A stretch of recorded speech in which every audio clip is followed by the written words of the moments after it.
Welcome to Book Banter with me, your host, Diane Burkhart. I hope you will join me every Wednesday as we explore all things to do with, well, books. Let's get on with our show today. Hello, my happy people. I hope you are having a wonderful day today. It happens to be February 12th, and we have Valentine's Day just around the corner. I hope all of you have some fantastic plans, even if that means it's just going to be you, a box of chocolates, curled up on your couch with a really good book. Sounds like a great Valentine's Day to me. Now, if you were searching for that perfect book to read this weekend, you're going to love our next author. She is, of course, part of our Lovefest, and we have got a fantastic interview with her coming up.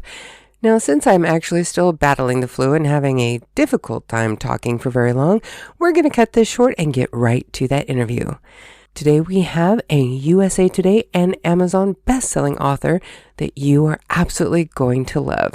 She has several books available in her catalog, but today we are talking about her latest book, We Are Made of Stars. So let's not waste any more time and get right to today's interview. Please welcome to Book Banter with Diane Burkhart, Rochelle Weinstein.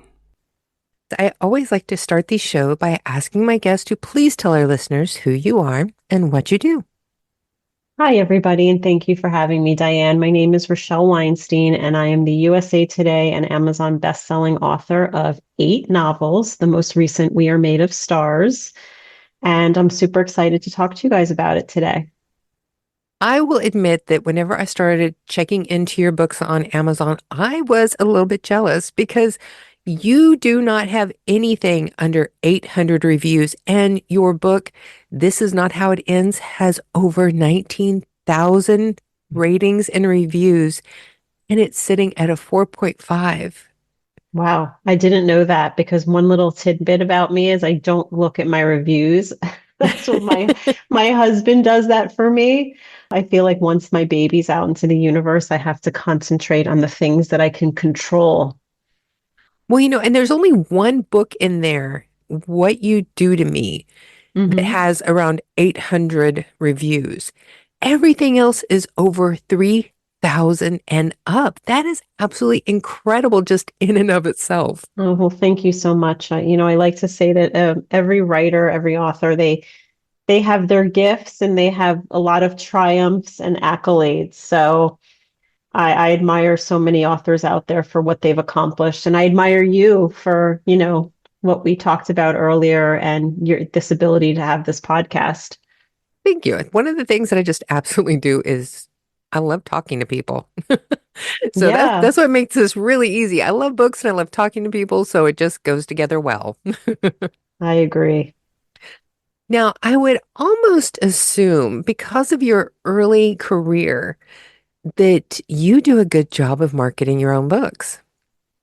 I would like to think so. I think there's always room for improvement. I worked in the music industry, which was one of the most fun jobs I've ever had in my life.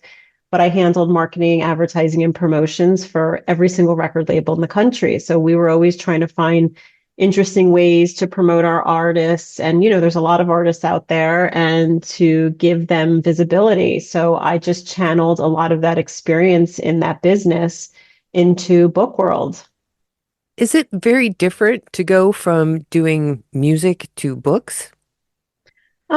Yeah, it's different. And also I was working on a network. So we had a definitive place, a vehicle for the promotions and whatnot.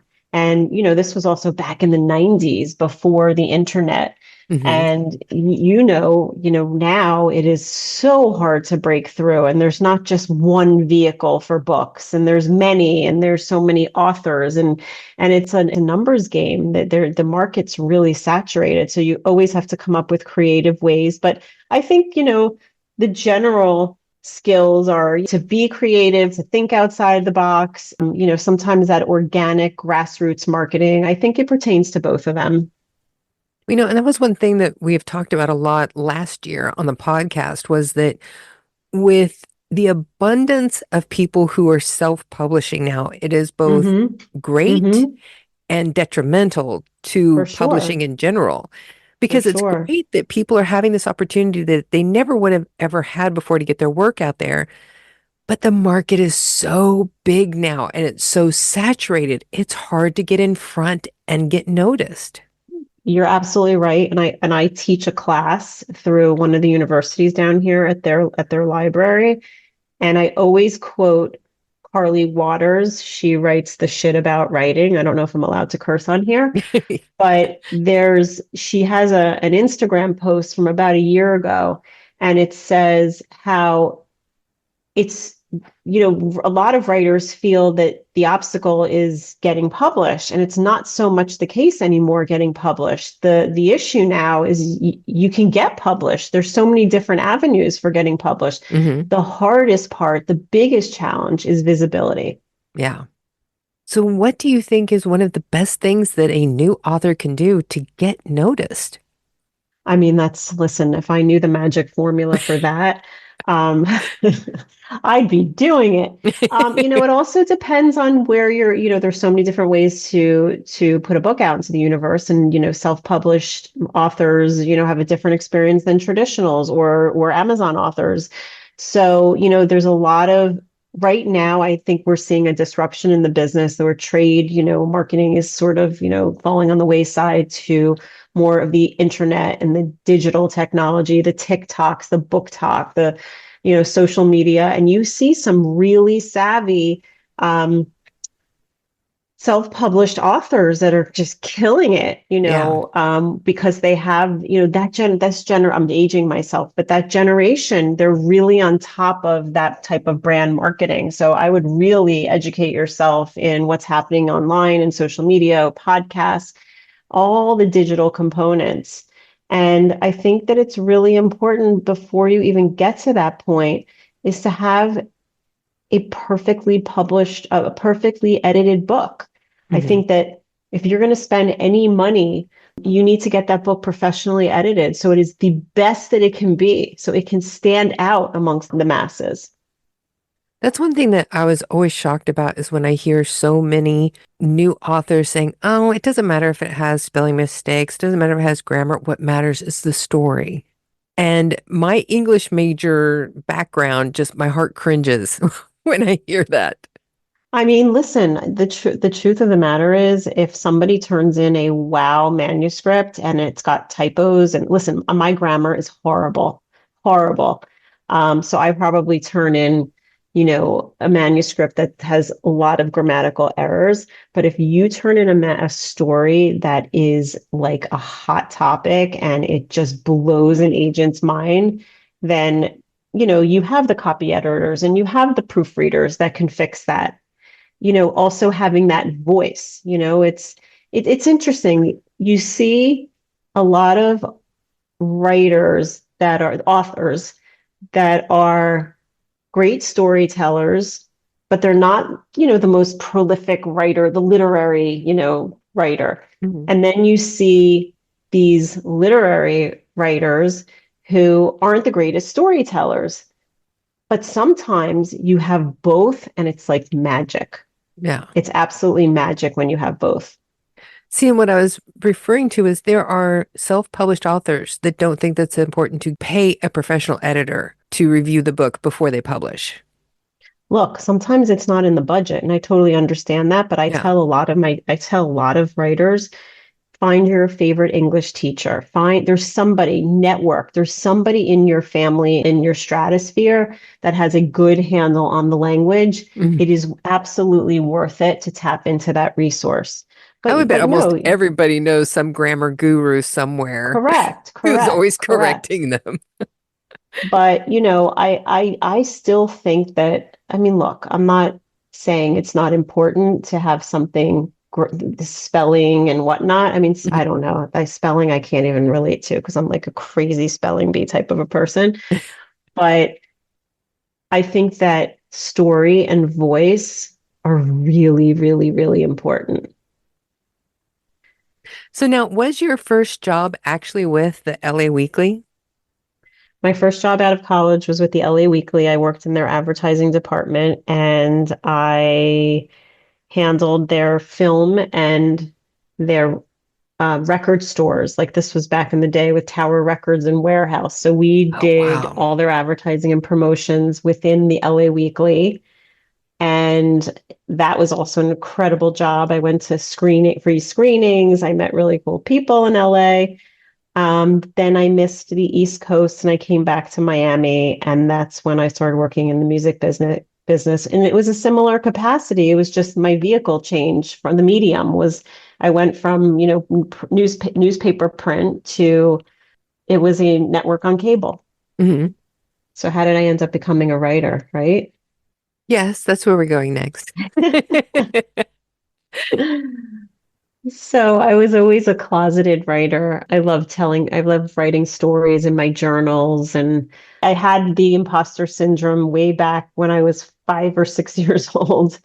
And I just felt safer keeping my stories and my musings private. And I loved my work. I had twin boys. And when my company, my company ended up moving to New York City. They were bought by Viacom and they became MTV2. Hmm. And I wasn't leaving for New York City, and they gave us a year severance.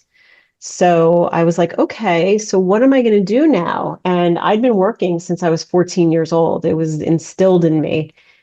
And I was like, I know, and I had my kids and they were babies, and people were like, oh my God, just enjoy your babies. But I had them on such a militant schedule. People hate me when I say this, but they would nap like 3 hours during the day. And I was like, okay. And I just felt the need to do something. And quite honestly, I felt the need to write something. And there was a story to tell, and it was somewhat personal, fictionalized personal life.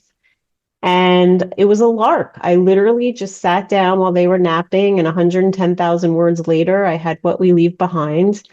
And that was truly like how I became an author. And I'll go on and you can stop me at any time, but I tried to get it published. I tried to find an agent. I was in Miami, it was very difficult. I was of the era of, we were mailing queries, and, I could have wallpapered a bathroom with all my rejections.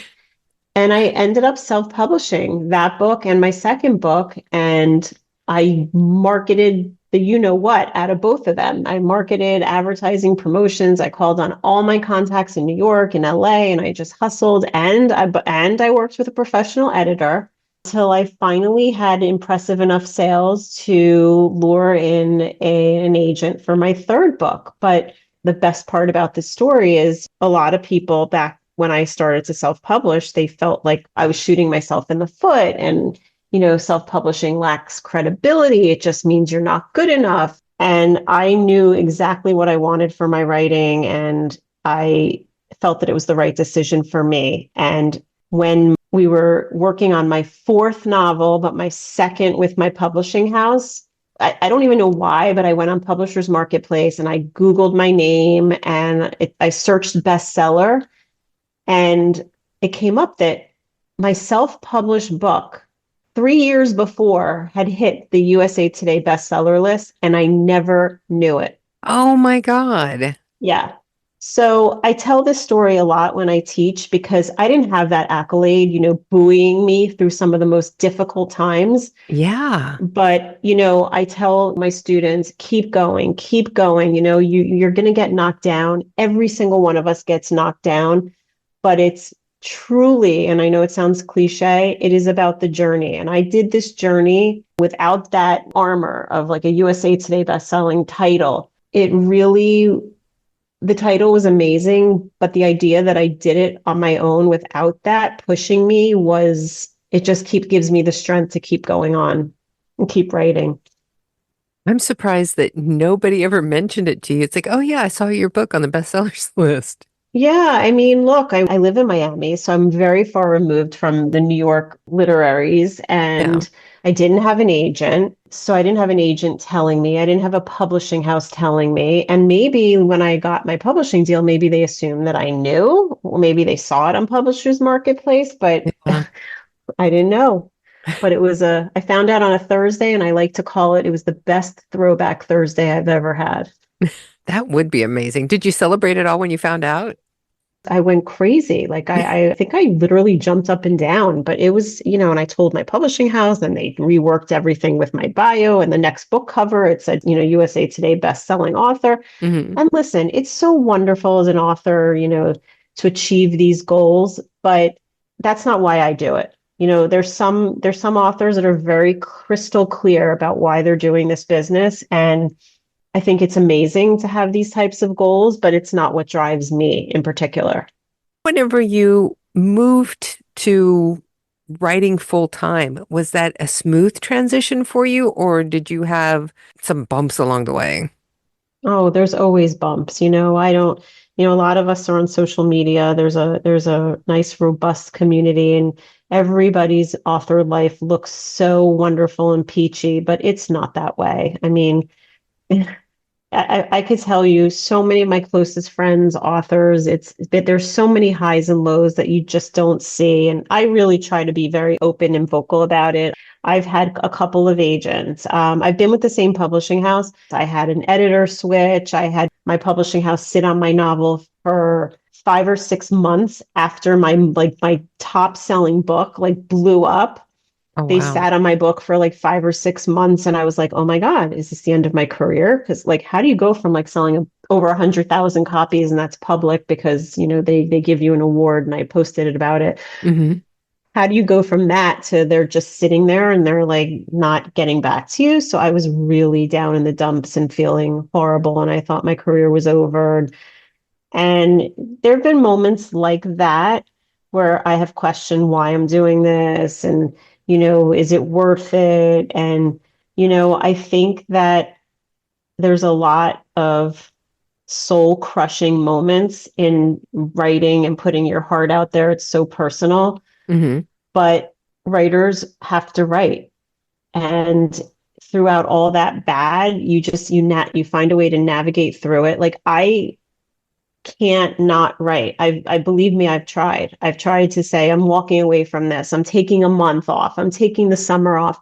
And then I'm sitting there on my balcony and, a story comes to me.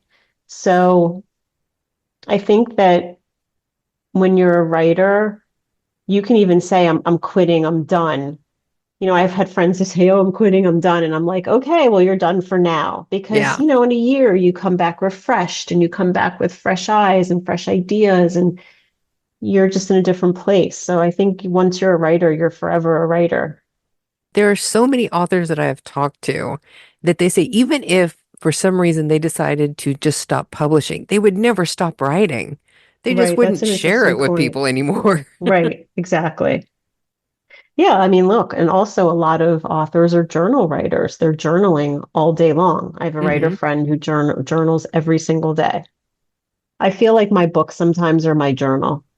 Yeah, I can understand that. There's like so much of just what I deal with. It's like in my first series, it was like a historical fiction Western thing, but still I would find ways to take what I was doing in my life to put into Hmm. that time period just to kind of keep track of things and to deal with it. I would think with yours it would be a lot easier since you're doing a lot of what would be classified as like contemporary women's fiction. Yeah, I observe behavior. I take situations and issues and I really like to paint both sides and I like to find that gray area and that's like my nugget. That's like my theme that I pull through in the story because I try to not that I'm trying to be like so self-righteous or anything, but people are imperfect and I feel that the world we're living in right now, there's so much judgment. And I feel that we need to understand that not everybody is like us or handles situations the way that we do. And I think that empathy goes a really long way. Yes. So I like to focus on those themes in my stories. They're topical, they're modern family relationship issues, but showing that the gray area where we can sort of maybe meet in the middle somewhere. Do you have a book that you have written that you have never released? Do I have a book that I've never released? No. Because that's one thing that I'm always surprised about. It's like most of the authors that I talk to, the first book that they wrote, they never released it anywhere and they don't plan to. They just keep it as a reminder that they wrote it. That's so interesting. My first novel sat under my bed for a couple of years, and then some girls in the carpool line in elementary school said they had a book club, and they were like, "Can you share your book with us?" And I was like, "Are you crazy?" Like I literally was envisioning myself vomiting at their book club table. Like I was like, "No way." And they were like, "Come on, just let us read it. Come on, come on, come on." So I, believe it or not, my husband in his office, he printed it out. He printed it out like 300 pages for like 15 women. Oh, wow. And they went. I was so sick to my stomach that night. I can't begin to tell you how like vulnerable and exposed you feel. It's like being naked in the carpool line. But I will tell you, I got tremendous feedback, and it's because of them. I credit them, and her name is Tara Solmiani. I credit her because she's like, you need to go get this published. And they gave me the push. And if they hadn't given me that push, I don't know what would have happened. That's amazing. Yeah, I should probably call her today and thank her again. So, which one of your books do you think you have more of yourself in? Oh gosh, that's such an interesting question. Um, I think what I was going to say What We Leave Behind, which was the first one. But I truly believe that, like our children, we see like parts of ourselves in our kids. These are Hmm. my children, and there's parts of me.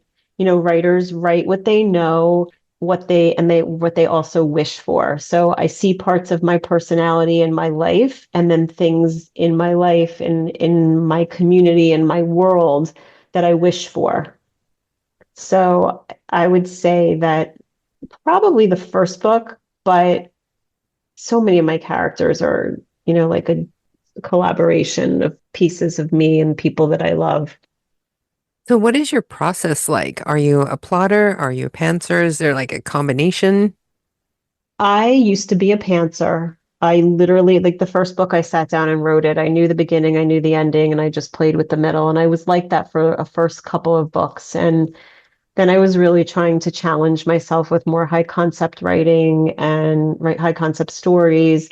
And I knew that I just couldn't, mess around with just like throwing spaghetti on the wall and seeing where it would stick. So then I Mhm. started to do more plotting, and it certainly made my life easier to have an outline. And I knew it wasn't just I knew the beginning and the ending, I knew like every step in between. But I will tell you this, it comes back to C, which is, a little bit of both, because you can plot and you can outline, and sometimes your characters just will take you in a direction that you did not see coming. So, I think that a lot of people who are not writers do not understand that sometimes for us, that the characters are like people living in our heads and they yeah, have opinions of their own about where the yeah, story should go sometimes. for sure. For sure. Like whenever you as the writers and the thing, well, we're gonna do this, and then the character's like, that's cute. No, we're not. It's amazing. Like when I'm typing, sometimes I'm like, where is that voice coming from? Like, where is that voice in my head coming from? Who is that person? It really is fascinating. Well, and another author that I was speaking to is like both of us talk about how whenever we sit down to write, it's like a movie just starts playing in our head and we just Yes, transcribe the movie. yes, yes. I agree. Listen, I go for long walks with my dog, and my husband and I will take beach walks or something. And I think in story. I Hmm. think in dialogue. Like it's literally just whirling around my brain. That's how I think. And I guess that's how people are with music, or, that's how they think, that's how they process. I've never asked anybody this question before, but I was watching some other videos where people were talking about this. And I'm like, oh, I got to ask people. Well, But do you ever catch yourself when you're like so deep in thought about a conversation in a scene? Do you catch yourself saying it out loud sometimes? what I find what happens with me is when I'm in a dialogue scene like that, it does help me to say it out loud. And sometimes I'll be like, oh, you wouldn't say that. Like I'll argue with them. I'll argue with my screen and be like, no, you wouldn't say it like that. No, that's too wimpy. Like I'm like arguing with my character. I feel so much better hearing somebody else say that because I do the same thing. And when I saw these videos on, I think it was like TikTok or something, where somebody was talking about how they deal with their characters, I'm like, I am so glad I'm not the only one who does that. I mean, how can you not be? You're Yeah. so invested. It's so intense. Wow, our brains are so complicated. I mean, think about it. Think about it. And I know there have been people that, I've talked to about these kinds of things about like watching a movie in my head and just transcribing it who are not writers. They have no Hmm. interest in writing and they cannot even visualize what that is like. Yeah. Listen, I think I may have said this earlier. Well, I don't know who I was talking to about this, but I think we all have our gifts and we all have our talents. And many people come up to me and say, well, I can write a book and I have a book in me. But a lot of people are like, I don't know how you do it. Like, how do you do it? Hmm. How do you sit? How do you write? How do you do that? I can't even write a sentence. I can't even write a birthday card. And I turn it around and I say, well, I can't go to law school or I can't run a marathon. And I certainly can't run a triathlon. And, Hmm. I feel like it's just we all have our talents, we all have our gifts. If everybody had the same gifts, it would be a really boring place. Correct. How do you go from being a freelancer and a self-published author, working full-time as an author, but then you also start being a book contributor on NBC6? Yeah, that show is actually now off the air, but I'm a huge reader. I've always been a huge reader, and I believe it was one of the impetus behind my wanting to become a writer. I fell in love with the stories and being taken away. I would steal my mom's Danielle Steele and Sydney Sheldon and Judy Blume, and I always like to say because I came from a divorced family that these authors raised me, these characters raised me. So I was a huge reader. I was always a huge reader. And I love to support other authors more than I like to toot my own horn. And what I found was, I would see some, bloggers and bookstagrammers posting, about their monthly books. And I was like, oh, you know what? And it was just like another lark where I just decided to do my monthly reads. And I'm working with Barbara Boss at Women Writers, Women Books, and she posts my column there for my monthly reads.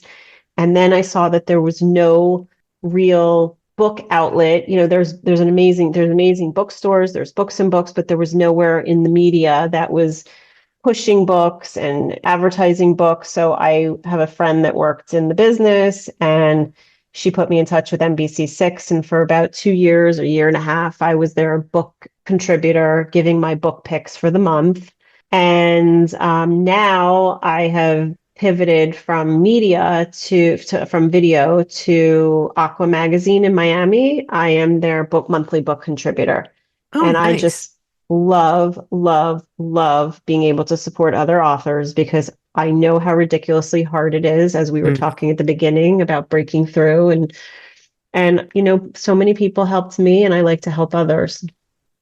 Well, and that's actually whenever I first started this podcast, it was just an easy way for me to publicize my own book line. And after about the Mm-hmm. first 5 shows, I'm like, God, even I'm tired of listening about my own books. So I started contacting all of my friends who were authors. I'm like, come on my show. We'll talk about your books now. And it just kind of blew up from there. And, after a while, other authors is like, hey, can we talk about my books on your show? And then, publicists started finding me and it just kind of snowballed. And it's like, now all I do is sit around and talk to people about their books and I love it. It's amazing. It's really amazing. And it's a gentle reminder of how lucky we all are to do what we do.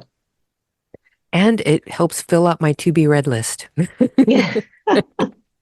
Because I think every author is also a massive reader. I think that's exactly one of the things that like fed us to make us want to be authors was all the books that Mm-hmm. we loved reading. And so having all the authors talking about their books with each other, people just trading books and saying, okay, now you read mine, I'll review yours. You read mine, I'll review yours. It's a wonderful community to be in. It's a lovely community, and I would say that everybody, everybody wants to be able to support the community. I mean, there are very few that are just about themselves. It's a Yeah. very generous community. Yeah, it is amazingly so. Who is one of the authors that you covered in your NBC6 show that you still love reading their books? Oh gosh, Annabelle Monaghan. I just finished. She was actually, I think, I think my first picks were like Jamie Brenner, Annabelle Monaghan. I forget and it was an Emily Giffin book. And I still read all of them and love all of their books. Annabelle's new one is coming out in May. It is excellent, excellent, excellent. But I'm pretty, I get asked like, who are my favorite authors? And certainly I have my go-tos and my automatic buys, my auto Hmm. buys, but I'm really drawn to a deeply layered story that, if someone word of mouths me and is like, you are going to love this, like I need to feel something. Like I Yeah, have to have an emotion. So it's kind of like, who's your favorite musician? I'm like, well, I kind of just like this one song. yeah. Like, well, when I'm in this mood, I like them. Right, When I'm in this kind of a mood, I like this other artist. right. But, I have Lisa Barr is one of my favorite authors. I have so many, Sam Woodruff. I'm sure I would love your books too.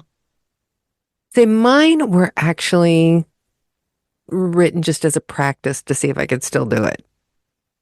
Well, let's talk about your new book that's coming out in 2025. That one I'm really excited to read. I tell you, I'm really kind of kicking myself too because last year I had Book Banter Magazine, which was the print companion to the podcast. But Uh-huh. I spent so much time working on the magazine that I didn't get my book finished because I wanted to write the memoir, Free Bed Haircut with Each Craniotomy, in the 20th anniversary year of all my surgeries. And I Hmm. didn't finish it. I started it and it's like halfway finished, but I was so busy trying to get the magazine to be financially viable and to take off, I never got to finish the book. So I have since killed the magazine. Listen, I applaud you for even attempting to do that. It just was not financially viable in the end. No, So I had to decide, do I want to focus more on writing my books or keep trying to make the magazine financially hmm viable? And the books were more important to me. I can It, understand that. it was a tough call because I love doing that kind of stuff, but I want to get the books done. So I had to let Well, something go. maybe you can come back to it one day. You never know. Well, I haven't given up the idea of maybe just doing one issue a year that covers all the authors in one issue instead of doing one every few months and just put out a book buying guide for the holidays. Got it. Where I'm gonna review that in like September and see, because that's Hmm. when I would have to get it done. So we might still have a year-end book buying guide for the holidays. Okay, So that sounds amazing. yeah. And those are a lot easier to put together than the regular magazines. Oh, I'm sure. Yeah, with the deadlines and all that stuff. Yeah. Whenever you go in and you have to market your own books, what is still the hardest thing for you to do, even with all of your marketing experience? What is the hardest thing for you to do when you're marketing a new book? It's funny. One of the key pieces that they tell you to do when you're pitching an agent, you really have to have that hook, that one line that's just going to just grab anyone's attention. And I still think that that is such a hard thing to really like streamline and make it just shine right off the page. So that's one thing that I always say I could write a book easier and faster than I can pull that one line, Yeah. because that whole line is it's like your elevator pitch. If you have that opportunity with that Hollywood producer in that elevator and you're like, this is my book, like you have to blow people away, and you're not going to blow people away with any of your efforts if you don't have that, sort of in place. I Whenever mean, you I come up work with a book idea, do you consider the marketability before you try writing it, or do you just write your stories? That's a great question. There's a lot of debate in author world about writing for market or Hmm. writing for what speaks to you. And I personally write for what speaks to me, because I just feel that you can try writing for market and just might not be your strong voice, or you might not it might not be a genre or a storyline that works within your genre, within your voice, within your talent, within your wheelhouse. I feel like the best way to connect to readers is authenticity Hmm. and to really I just think when you're trying to write for market, sometimes it's perceived as trying too hard, and you may lose some of that authenticity and that ability to connect with readers. So, there are trends in the business right now, and we're in like there's the rom-com and the fantasy, and remember it used to be like the Gone Girl stage, and I think that they always recycle just like trends in fashion and whatnot. Hmm. But personally, I write what I feel that I'm good at writing. I wouldn't be good at some of these other tropes or genres. Well, and from your reviews, I would say that your readers agree with you, that you definitely write what you know and you're good at it. Thank you. Now, your next book, We Are Made of Stars, comes out February 25th. Would you like to tell us about that one? Okay, so this book is based on an actual inn in North Carolina. It's called the Inn at Little Pond Farm, and I love, love, love, love, love this inn. And I always knew that I was going to write a book, based there. It's the story of eight strangers who land at this inn over the course of a week, and at the end of the week, their lives are forever changed. Think Virgin River meets White Lotus. And we have a cast of characters that go through a lot of life experiences, and secrets are revealed and dynamics. And there's these intricate threads infused in this story where a lot of these characters, there's some overlapping drama and how they all connect to one another. So this was the most difficult book I've ever written because it's eight characters, the eight guests at the inn, and we have the inn owner, so it makes it 10 people. And I had six point of views for the book. And it was, if you were in my house and you saw my storyboard, it was about 20 feet long. I glued poster board together across my living room floor, and I had flashcards that were color coded of each character with their story so that I could keep track and I could thread the stories together. But it was a hair pulling experience. I'm just trying to imagine that. It was it was challenging, and I'm not exactly sure why I did that to myself, and I don't think I will ever do that again.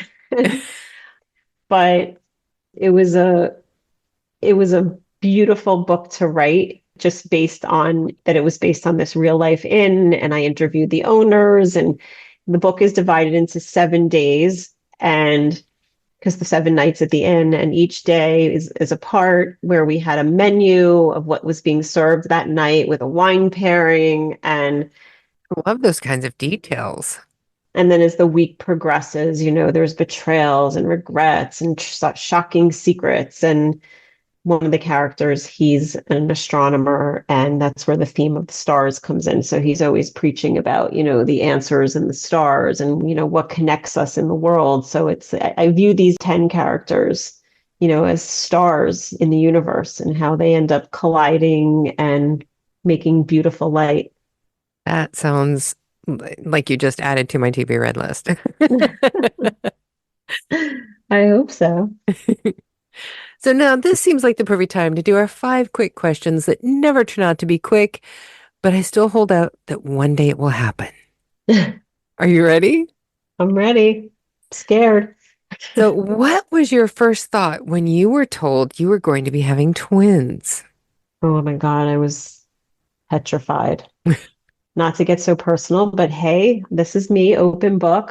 We tried 1 month. My husband is a twin, and I was working this high-powered job, and I was sort of imagining that I was like slowly, moving toward being a mom. Hmm. And then they told me it was two, and he was like, "Yeah, that was me, super sperm." And then, of course, the doctor was like, "No, it comes from the mother's side." And I was really, for like the first month, I was kind of freaked out and I was kind of scared. And then it was amazing. I had an amazing pregnancy, thank God. And I wouldn't change anything about that. It was an amazing experience, and the boys are an amazing experience. See, now I have it the easy way. I have twin daughters, but they are stepchildren. Oh, okay. And I just remember whenever I found out that I was going to be, a bonus mom to twin girls, I'm like, please let them be fraternal. Please let them be fraternal. Were they? Yes. Like they're very easy to tell apart. That is weird. That's nice. Since you're a sports fan, do you ever go to any sports games? No, I have become such a homebody Hmm. that I prefer being home in the comforts of my home with a clean bathroom, watching it on my TV. Yeah, definitely that one. And also Miami Dolphins, which are like my favorite team that has tortured me for my whole life. It's so hot to go to the Dolphin games than the 1 o'clock games. So no, I prefer to be in my house, air conditioned, under a blanket, Yeah. bathroom use. You get it. Okay, now I do know that your kids played a lot of sports. They did. Of their sports, what was your favorite one to watch? Oh God. I will brag. I will brag about them, not me, but they're amazing athletes. I would probably say lacrosse. They were phenomenal on the lacrosse field, but they'll be mad if I say that. They were great at every sport, and watching them was magic. Their energy with each other, but lacrosse probably. I think lacrosse would be amazing because, not a lot of places have places to go play lacrosse. Yeah. And so I think that would be fabulous to go see an actual lacrosse game. Oh my God, the lacrosse games were so much fun, but it's very violent. That's part of what I like about it. My husband played rugby, so I'm kind of into those kinds of sports. Question 4. What, if anything, do you miss about living in Los Angeles? Oh my God, I love LA. No, listen, my heart broke for Los Angeles. I miss the weather. I miss the energy. Uh, I love LA. Mhm. I love being there. I was there in the early 90s, so they didn't have the sports teams there when I was living there. And I Oh, wow. remember saying to my mother that, I can't live here my whole life because they don't have like teams like we have on the East Coast. Now I don't know what my excuse is. It does feel like you're living in Europe, I feel like when you're in LA. Hmm. But I love the beaches. I love that you can be in so many different terrains, in what just driving through Los Angeles. You can be on the beach, you can be in the mountains. The weather is perfect. I just love it. Yeah. So now question 5. Right now, if you were to walk into a bookstore, what is the first section that you walk to? You know what? When bookstores, I like what the booksellers, their recommendations. I always like to see what they recommend because they're Mm. very personalized. And then admittedly, I have to go to like the bestseller section and see what's happening over there. Then I go and check out all my friends and make sure the bookstore has their books on the shelf. Do you ever find yourself facing them out? Yes, I do. I do. Say, as Guilty. somebody who worked in Barnes& and Noble for 13 and a half years, it's like I still will go do that. If I walk into a Barnes& and Noble now, I Yeah. will still like straighten the shelves just out of habit. And Well, if I then, see some of my friends' author books, I will face them out. okay, so guess what? I used to work at Victoria's Secret, so Oh, I get wow. that. I feel like sometimes I go in there and like they were so militant about the folding of the bras. Yeah. Rehang things correctly. Oh my God, it's so funny. I think whenever you do that so much, it's just so ingrained in you, you just automatically do it when you're back in that environment. For sure. It's a loyalty program. Exactly. So now let's remind everybody who you are and where they can find you. I am Rochelle Weinstein. I am a USA Today and Amazon best-selling author of 8 novels. You can find me at my website, rochelleweinstein.com, and I love connecting with my newsletter subscribers. In fact, and I don't know when this is releasing, but my newsletter subscribers are receiving right now 4 short stories with introductions to characters in the new novel. So that's been a really fun project to work on. I'm also on Instagram and Facebook. And again, you can ask me anything. I love connecting with readers and writers and always there to help. And as always, we're going to have links to your information, all of your social media in the body of today's podcast, and also on our website at burkhartbooks.com. So it'll be very easy for people to find you and find your book so that they can go buy their own copy. Thank you so much. This has been absolutely fabulous. You were a wonderful guest. And you ask great questions. Thank you. Now we just need to introduce our kids. I know. We need to have a little matchmaking. They'll kill us, though. You know that, right? Oh, Diane? yes. They'll kill us. I really enjoyed talking to you. I love this. Thank you so much. You have a great day. So there you have it, folks. My interview with the incredible Rochelle Weinstein. Be sure to go and check out all of her social media. And of course, you can find the links to all of that in the description of today's podcast. And be sure to check out her webpage where you can find all of the books that are currently available to purchase from her catalog. It not only includes her latest book that we were talking about today, We Are Made of Stars, but she also has What You Do to Me, When We Let Go, This Is Not How It Ends, Somebody's Daughter, and more. Plus, you could also check out her Reading with Rochelle page, where she gives her reading recommendations from other authors that you'll probably enjoy too. Now, next week, we have Allie McCormick coming on the show when we're going to be talking about her paranormal romance, Wishes in a Bottle, that's part of her Wishes and Dreams series. If you are fond of stories of magic genies, you're going to love this one. So now I think it's time that I head back to bed, folks. So we're going to let this go until next week, and hopefully I will have some more information of things that are coming up with Book Banter and Burkhart Books. I'm still working on a lot of new things going on behind the scenes, so hopefully we're going to have some new information for you very soon. So until next week, you know what time it is, folks. It's time for you all to go forth and be very happy and healthy and have a great, love-filled Valentine's Day.